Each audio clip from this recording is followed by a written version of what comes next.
Single dad tried to stop his daughter from playing chess. Her first move made a CEO break down in tears. It all began on a Tuesday morning, a Tuesday that no one expected to mean anything. The sun was barely up the sidewalk, still slick with dew, and Thomas Reed, divorced, broke and tired, was hauling a printer repair kit into the downtown skyscraper that housed Westgrove Holdings. His 8-year-old daughter Maddie clung to his side with a worn backpack and wide eyes. Her school was closed for teacher conferences, and the sitter canceled last minute. He had no choice. She had to tag along. "Just don't touch anything," he whispered, hoisting his tool bag higher. "And whatever you do, no talking to rich people." The receptionist on the 42nd floor didn't hide her disapproval as she buzzed him in. "This is the executive suite," she snapped. "Children aren't allowed." Thomas gave an apologetic shrug. "I'll be quick. Printer's down in Mr. Gallant's office. She'll sit quietly." And Maddie did, at first. She perched on a leather bench in the pristine waiting lounge, her small hands gripping a chapter book, too advanced for most kids her age. But something pulled her attention. At the center of the room stood a glass coffee table with a striking ivory and onyx chessboard. The pieces gleamed like they'd never been touched. Kings and queens, knights and pawns, all arranged as if frozen mid-war. Maddie's eyes locked on the board. She whispered to herself, "Caro-Kann defense, early pressure on e5, then stood up. Her fingers hovered over a bishop, then carefully moved it. "I wouldn't do that if I were you." The voice was cool, low, and commanding. Maddie jumped.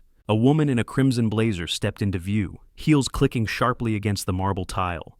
Her hair was pulled tight, her lips a neutral slash of precision. Her name was Charlotte Whitmore, Chief Strategy Officer at Westgrove, and the closest thing that building had to a ghost. Few saw her. Fewer spoke to her. I'm sorry," Maddie stammered. "I was just looking." Charlotte tilted her head. "You moved the bishop. Why?" Maddie swallowed. "Because it draws the queen out early, creates imbalance, forces a choice." Charlotte's eyes narrowed slightly. "You play—" "I practice," Maddie said softly. "In my head." There was a beat of silence, like the air itself had paused to listen. "Sit," Charlotte said, nodding toward the board. Maddie blinked. "You want to play me?" Charlotte gave a slow, almost imperceptible smile. "Yes, just one game." By the time Thomas returned from the back office with toner ink on his hands and a list of swear words in his head, what he saw froze him mid-step. Maddie, at the board, facing Charlotte Whitmore. He recognized the woman instantly. Anyone who read the business section did. She was the mind behind Westgrove's rise, rumored to have memorized every chess grandmaster match in the last 50 years.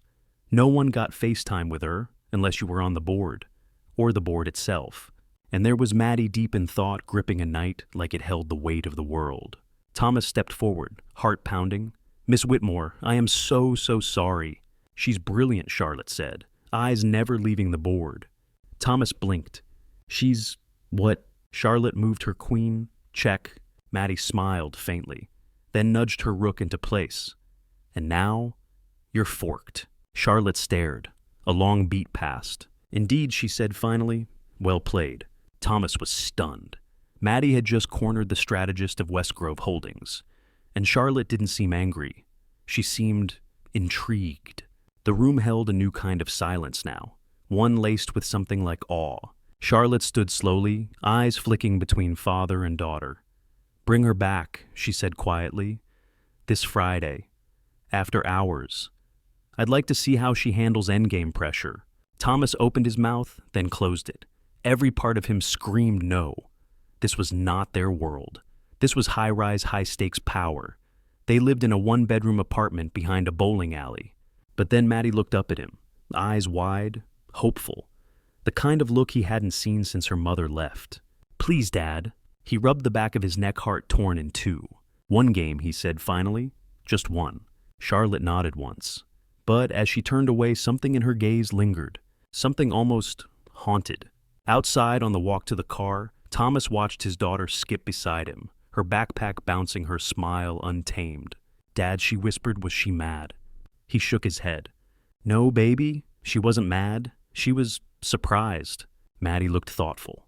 "Because I almost won." Thomas gave a small laugh. "You didn't almost win." She looked up, startled. You did win. And though the sun was already setting, something inside, Thomas told him this was just the beginning of a game far bigger than either of them could see. Friday came too quickly. Thomas stood outside the towering glass lobby of West Grove Holdings, checking the time for the 5th time.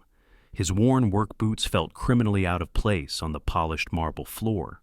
Beside him, Maddie looked like she belonged to a different world altogether. Her hair pulled back in a neat braid, a little jacket 2 sizes too big hanging off her shoulders, and her tattered chessboard tucked under her arm like a sacred relic. A tall woman in a navy suit greeted them without much expression. "Miss Whitmore is expecting you. She's waiting upstairs."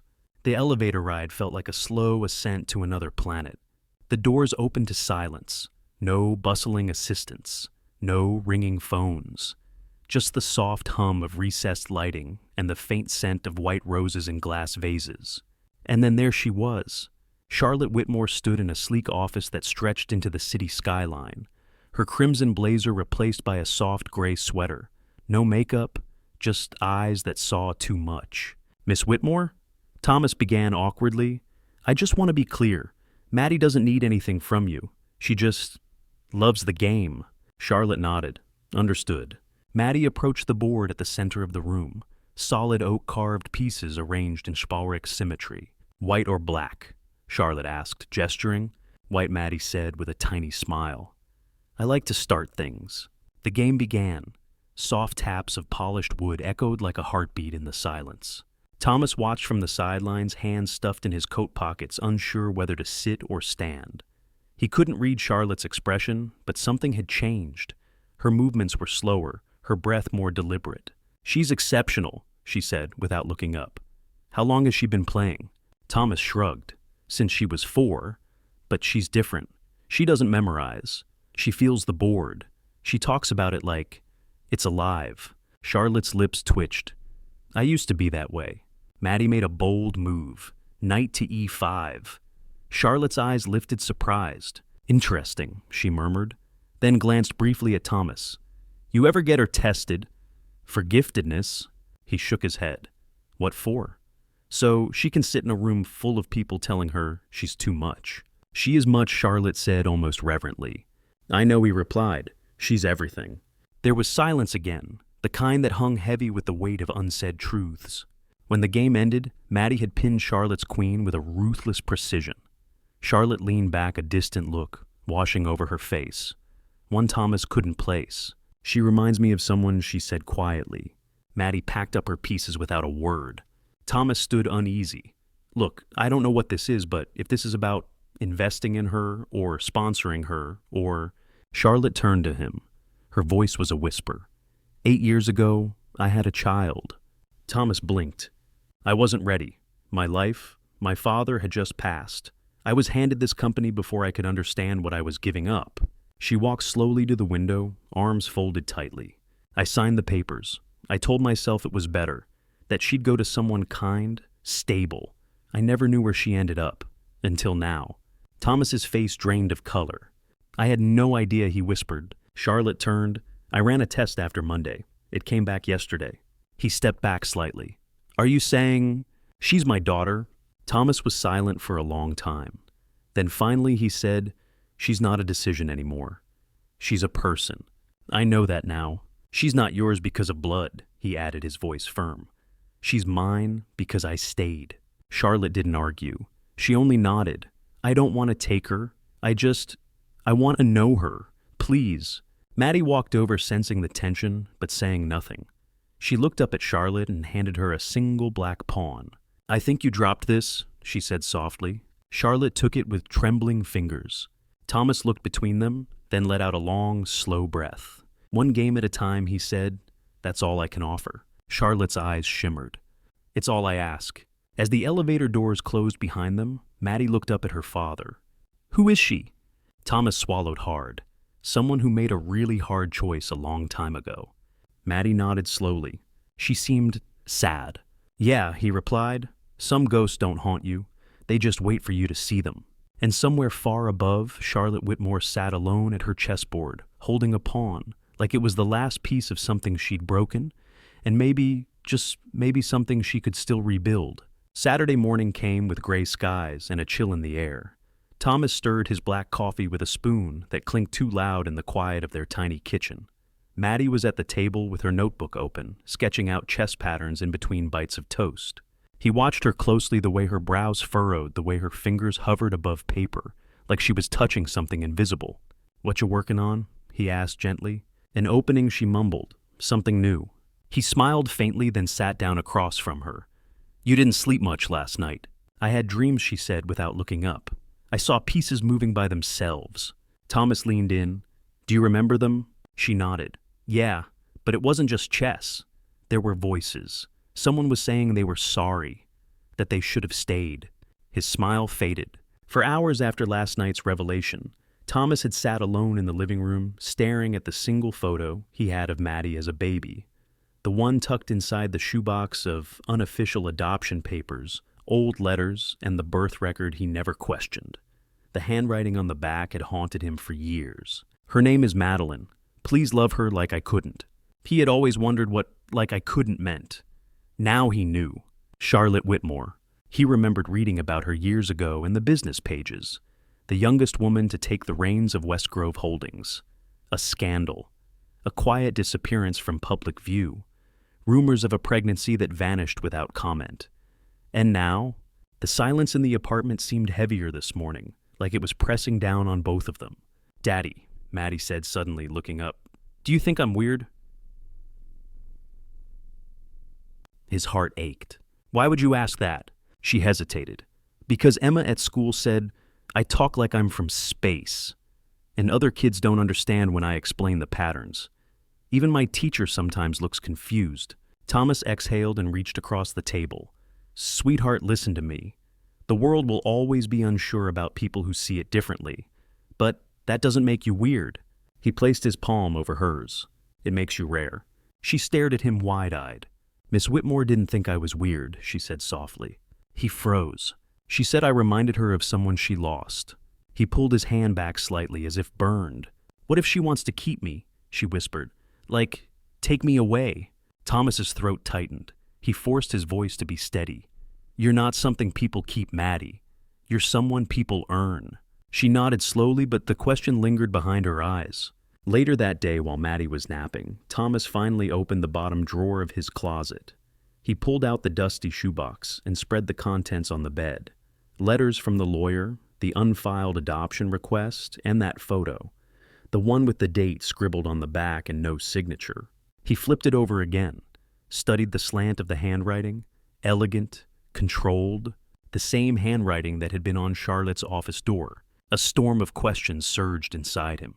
Why hadn't she looked for Maddie earlier? Why didn't she fight for her? Why now? But then another question surfaced, one he didn't want to ask. Had he done enough? Had he protected Maddie from a world that could hurt her? Or had he kept her so tightly in his orbit that he never let her find out who she really was? Thomas leaned back against the wall, staring at the ceiling. He remembered the first night Maddie came into his life. He had just lost a design job offer in Portland. His phone had been shut off. And then, a knock at his door. A baby wrapped in a blanket with nothing but a note. No contact, no options. Just the weight of a life placed squarely in his arms. And he didn't ask questions. He didn't call the state. He didn't even hesitate. He held her. He taught her how to hold a spoon, how to tie her shoes, how to laugh again after her mother left, how to play chess on a board, missing 3 pawns and a rook. He gave up job offers, left behind dreams, lived paycheck to paycheck because every dollar meant groceries, not upgrades. But he never once regretted it. Not for a second. He looked toward the hallway where Maddie's bedroom door was cracked open, revealing a pile of stuffed animals and a chessboard on the rug. "She's mine," he whispered, but the truth twisted inside him. She wasn't just his, and that realization was the hardest one yet. That night after dinner, Maddie walked out holding her favorite night piece. She handed it to him.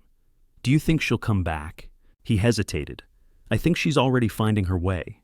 "And if she does?" she asked. He looked at her for a long time.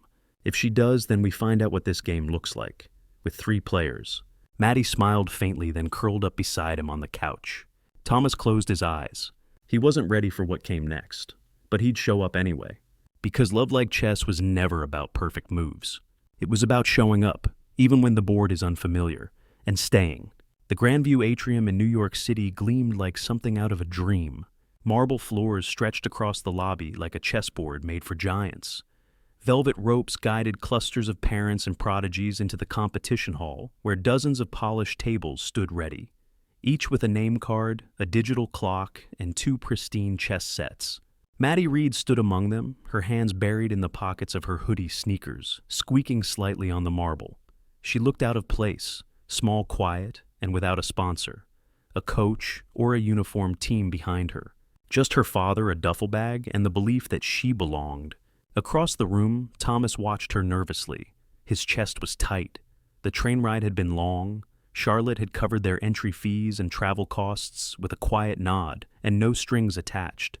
She was somewhere in the crowd, too, dressed in charcoal gray, her face unreadable. But she hadn't approached them yet, and Thomas wasn't sure how he felt about that.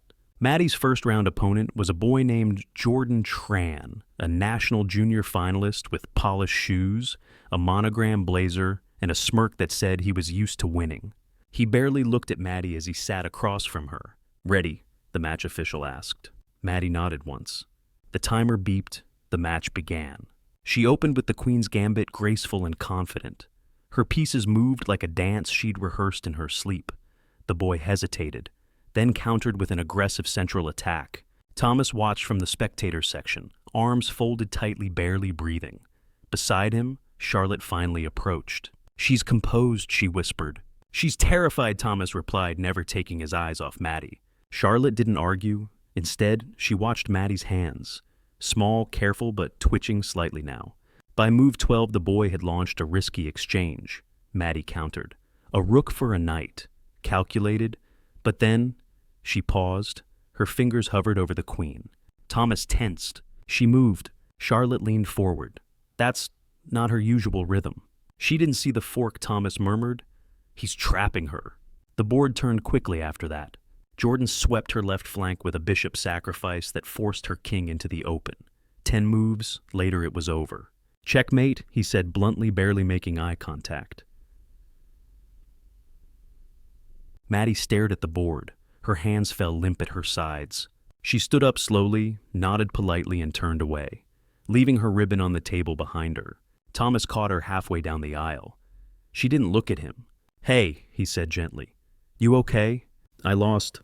"I know. I didn't see it. I thought I had it." "You made a bold play," he said, crouching to meet her eyes. "You took a risk. That's what champions do." "Champions win," she whispered. Thomas placed a hand on her shoulder. "No, champions get back up." She shook her head.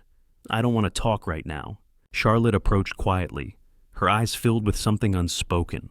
"Maddie," she began. "Please don't," Maddie said, not unkindly but firmly. Charlotte froze wounded, then nodded and stepped back. Thomas guided his daughter out of the hall, back to the hotel room, back to quiet. She curled up in the corner of the couch, a blanket over her knees, her eyes lost in the storm outside. Thunder rolled over Manhattan like the sky itself had something to grieve.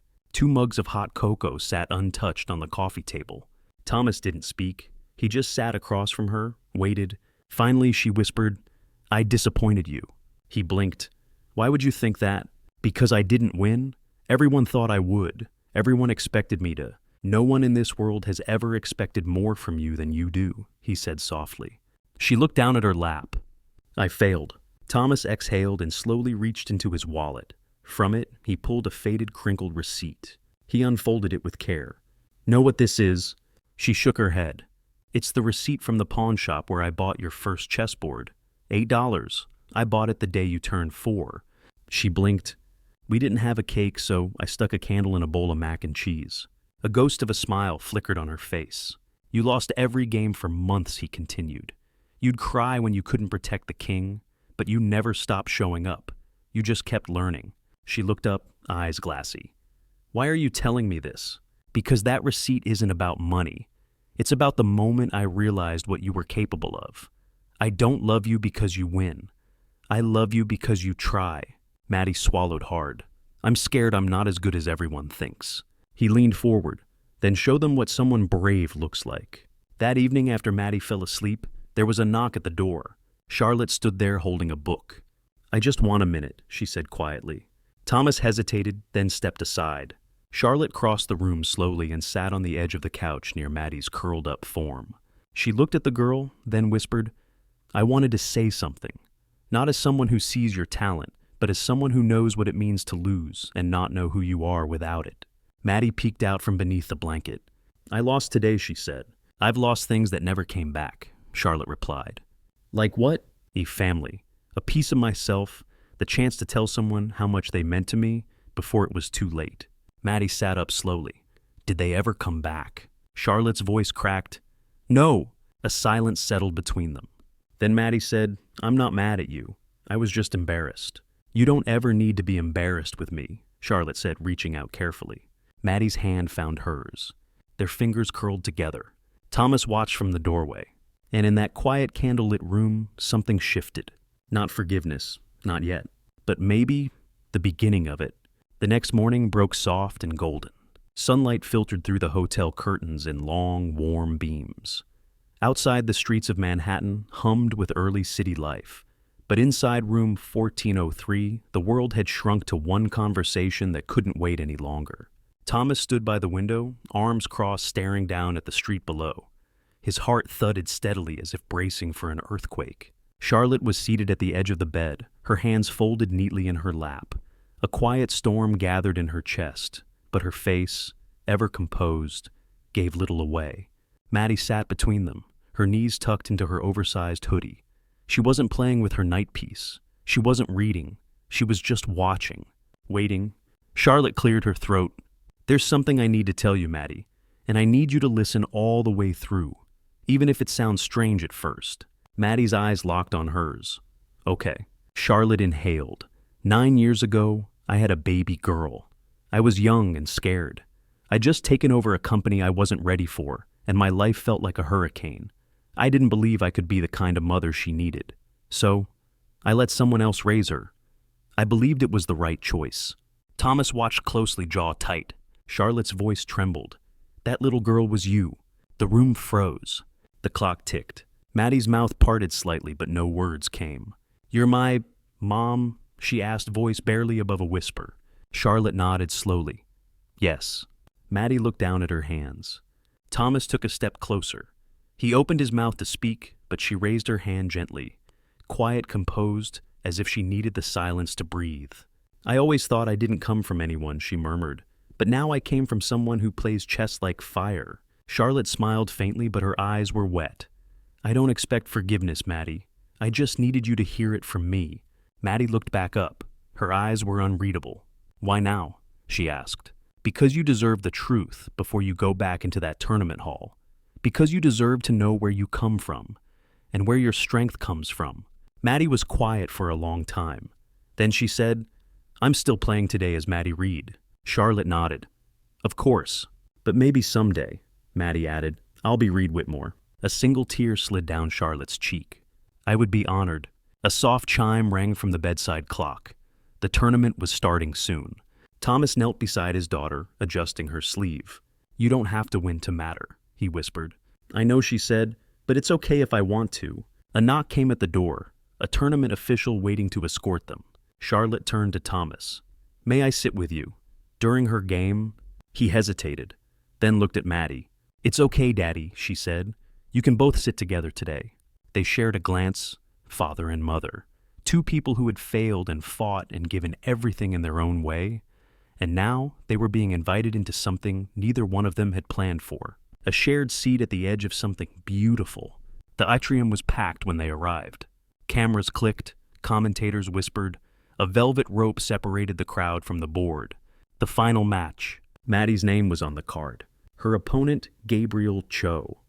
13 years old, undefeated, ruthless in his endgames, backed by sponsors, coaches, and interviews. But when Maddie sat down, she didn't look at him. She looked at the board and smiled. She took the white pieces and moved first.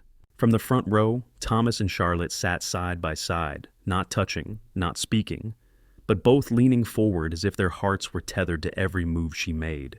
Gabriel responded quickly. His pace was sharp, mathematical. Maddie didn't flinch. Midway through, he launched a brutal queenside attack. It seemed overwhelming. And then Maddie did something unexpected.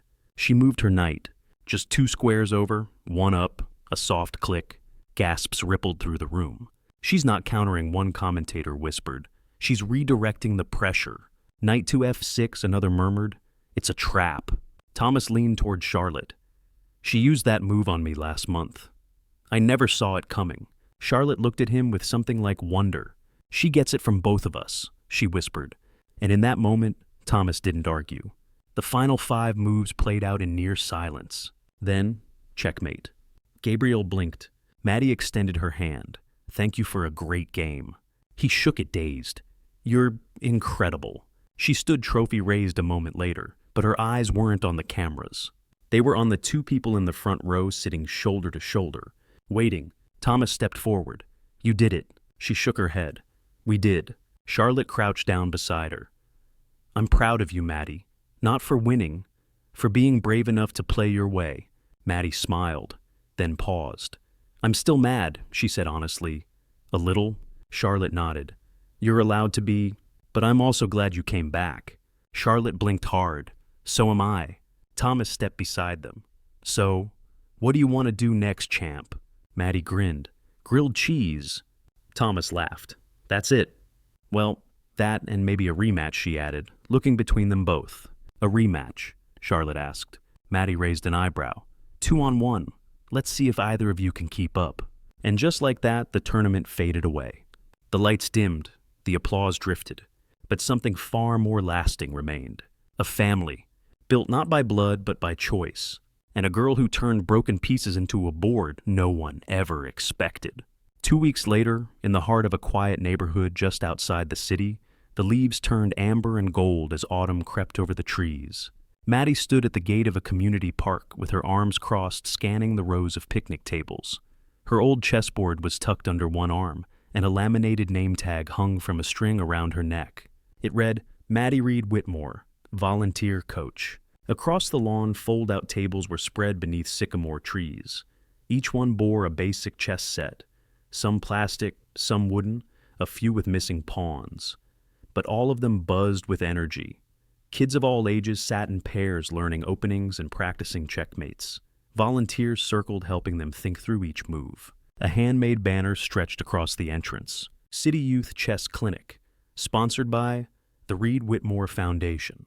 Thomas stood off to the side, arms folded over a navy hoodie, watching Maddie guide a young boy through a Sicilian defense with patient whispers.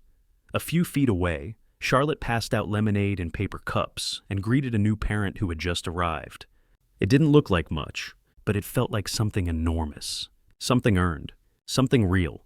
Thomas shook his head and chuckled softly. This isn't how I thought we'd spend our Saturdays. Charlotte joined him, brushing a strand of hair behind her ear. What you didn't picture starting a non-profit with your ex-printer client? I was expecting nachos and Netflix. He smirked. But this works too.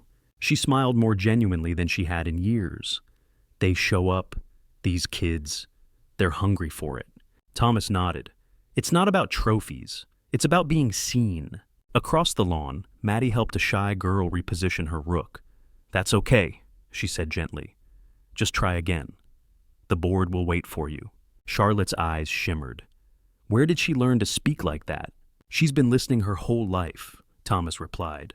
Later that afternoon, the volunteers wrapped up the tables. Parents snapped photos. One of the boys beamed as Maddie handed him a blue ribbon for most creative move.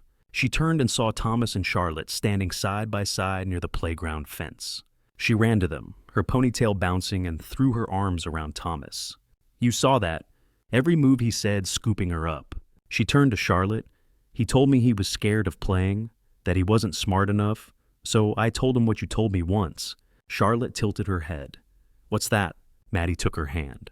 That bravery is smarter than fear. Charlotte blinked hard. You've turned into someone I would have looked up to as a kid. Maddie grinned. You still can. They laughed, an uneven shared kind of laugh that felt stitched together by forgiveness, not perfection. As the sun dipped low and the last volunteers packed the lemonade cooler, Thomas pulled out a leather-bound notebook and sat under a tree. Charlotte approached and glanced at the page, writing again. Trying to, he said, adjusting his glasses. Something about this place makes the words come easier. What is it? She asked. He hesitated, then handed her the open book. She read, "She wasn't a miracle because she played like one. She was a miracle because she made the people around her believe again. In second chances, in forgiveness. In a life that didn't have to be perfect. Just honest." Charlotte closed the book gently. "That's about her." Thomas nodded. "It's about all of us." They sat together in the amber shade of the tree, watching Maddie chase a boy across the grass with a paper knight in hand, both of them laughing. And in that moment, neither Thomas nor Charlotte said it out loud. But they both felt it. Something had shifted. They weren't on opposite sides of a board anymore. They were moving together, towards something unknown, something fragile, and something worth every move. The living room of Thomas's modest home smelled like grilled cheese and warm apple cider. The evening outside was quiet, crisp. A breeze nudged at the curtains while the amber light of a setting sun spilled across the wood floor. Inside, Maddie had pushed the coffee table to the side and spread out a checkered mat on the rug. Her old plastic chess set, the same one from the pawn shop, was neatly arranged and ready. She wore her favorite hoodie sleeves pulled over her hands and a mischievous grin tugged at her lips. "All right," she announced, plopping down cross-legged. "I've decided." "Decided what?" Thomas asked, walking in with a mug of cocoa. Charlotte trailed behind him, carrying a tray of mini sandwiches. Maddie leaned back dramatically. "It's time." "Time for what?" Charlotte asked, eyebrow raised. She pointed to the board. "The rematch. 2-on-1, you and Dad versus me." Thomas laughed. "Oh, that rematch. I've been preparing," Maddie said, her eyes twinkling. "So, no holding back this time." Charlotte set the tray down and crouched beside the board. "You sure about this? 2 grown-ups against 1 child seems a little unfair." Maddie tapped a pawn with her fingertip. "Only if you underestimate the child." Thomas chuckled and sat across from her. "Okay, coach, bring it on." Charlotte joined him on the same side of the board. "Let's do this." The game began, and it was nothing short of chaos and joy. Charlotte and Thomas bickered over every move. "Don't move that bishop yet," Charlotte hissed. "You're setting her up for a fork." "She's 8, Thomas whispered. "She won't fork us." "She forked a national finalist," Charlotte snapped. Meanwhile, Maddie sat silently observing, calm, focused. Her eyes moved from piece to piece, reading the field like a seasoned general, planning an ambush. 5 moves in, she trapped their knight. 10 moves in, she disrupted their queenside. By 15 moves, Thomas was scratching his head. "Okay, this feels personal." Maddie grinned. "It is." "Can I just say," Charlotte muttered, sliding her rook forward, "I feel deeply betrayed by how much of my DNA went into your strategy." Maddie cocked her head. "That's not strategy, that's instinct." Thomas leaned back and groaned. "I don't know how we're losing this badly." "Because you're not playing each other," Maddie said softly. "You're playing me." The room went still for a beat. Charlotte looked up at Thomas. Their eyes met. And something unspoken passed between them. They weren't just co-parents anymore, or adversaries, or even strangers trying to fix a mistake. They were becoming something Maddie had always needed even if she couldn't ask for it. A team. From that point on, the game changed. Thomas moved with more confidence. Charlotte adapted to his rhythm. And though they still lost, badly, they lost together. Maddie declared victory by placing her queen in front of their helpless king and whispering checkmate with theatrical flair. Reed Whitmore strikes again, she teased, falling back on her hands. Charlotte raised her hands in surrender. "All right, fine, you win." Thomas ruffled her hair. "You were always going to..." Later after dinner, the 3 of them sat on the back porch wrapped in blankets. Maddie stared up at the stars, her head resting against Thomas's shoulder. Charlotte sat on her other side, sipping tea. She glanced down at her daughter and whispered, "Thank you." Maddie looked at her. "For what?" "For giving us a second chance." Maddie smiled. "You still owe me a rematch, just you and me." "I'll be ready next time," Charlotte said. "You won't be," Maddie replied confidently. They all laughed. A soft wind rustled the trees around them. Thomas looked from one side to the other. His daughter on one side, the woman who'd once given her up, now slowly becoming part of their lives again. It wasn't perfect. It wasn't polished. But it was real. And somewhere in that shared moment of laughter and warmth and stars overhead, something settled into place. A family. built not from victories or checkmates, but from the willingness to keep playing together. 3 months later, winter dusted the neighborhood rooftops with frost. Lights twinkled on fences and front porches, and the wind carried the quiet hum of the season. The kind of cold that felt gentler when you weren't alone. Inside Thomas's house, the living room had transformed. The worn armchair had been moved to make space for a new bookshelf. On the mantel sat a small framed photo, Maddie at the chess tournament, clutching her trophy with a crooked smile and wild hair. Next to it, another frame held a picture taken more recently. Maddie sandwiched between Charlotte and Thomas at the first Reed Whitmore Foundation dinner. That night, Maddie sat cross-legged on the floor in flannel pajamas, notebook in hand, sketching out new chess openings. "Dad," she called, "can we name this one after Mom?" Thomas at the kitchen counter stirring hot cocoa looked over at Charlotte with a smirk. "What do you think?" Charlotte called back. "Only if it's an aggressive one." Maddie giggled. "It'll be a Queen's Gambit, with attitude." They all laughed. Just then, the doorbell rang. It was Maria, Charlotte's longtime assistant-turned-family friend, holding a bouquet of wildflowers and a bottle of cider. "I heard we were celebrating something tonight." Charlotte hugged her. "We're celebrating everything." They gathered in the living room, Maddie with her juice, Thomas and Charlotte with cider, and raised their glasses. "To forgiveness," Thomas said. "To family," Charlotte added. Maddie raised her cup a little higher. "And to the game that brought us together."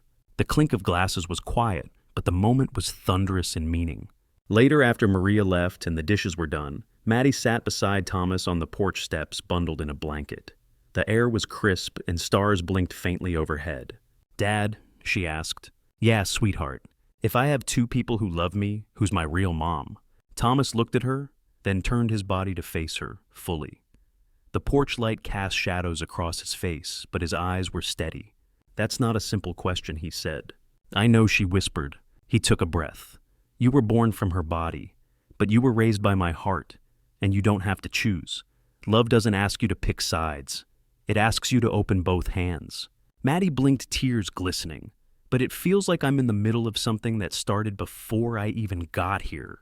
"You're not in the middle," he said. "You're the reason both sides finally met." She leaned into him. "Do you think she gave me away because she didn't want me?" Thomas shook his head. "She gave you away because she didn't believe she was strong enough to keep you. That's not the same thing." There was silence. Then Maddie looked up at him. "Would you have still kept me if you knew she was my mom?" He smiled. "I didn't care who your parents were. The day I held you in my arms, you became mine. That's the only truth I've ever needed." She nodded slowly. "She said she doesn't want to replace you." "She couldn't if she tried," he said softly. She looked at him with wide, tear-bright eyes. "Then, is it okay if I start calling her Mom?" His throat tightened. He nodded. "It's okay, as long as you never stop calling me Dad." She reached out and took his hand. "Never," she said. And the space between them, once stretched by fear and uncertainty, folded back into something whole. Spring arrived quietly that year, not with grand gestures, but in little ones. Early blooms along the sidewalk, soft bird song at dawn, and laughter spilling from the Reed Whitmore home like sunlight. In the sunroom, Charlotte set up a new chessboard, this one carved by hand, each piece painted by Maddie. The room had become their meeting place, their haven. Sometimes they played, sometimes they just sat. In the evenings, Thomas wrote again, short essays, poems, reflections, little testaments to a life that had changed not with one big moment, but a series of small, courageous choices. And Maddie kept teaching. At the Foundation's new community center, she ran workshops every Saturday. Kids who had never held a pawn in their lives now sat proudly with strategy notebooks and practiced endgames with her quiet encouragement. She didn't win every game. She didn't need to. She had found something better. A place where love wasn't earned through trophies, where family wasn't made by perfection, where the last piece on the board didn't mean defeat. Sometimes it meant discovery. Sometimes the last move was the one that finally made sense of all the rest. So, if you ever feel like you've made too many mistakes, if you've let someone go, or if you've ever wondered whether the pieces in your life could still fit, remember this. The game isn't over. You just haven't made your next move yet, and it might be the one that changes everything.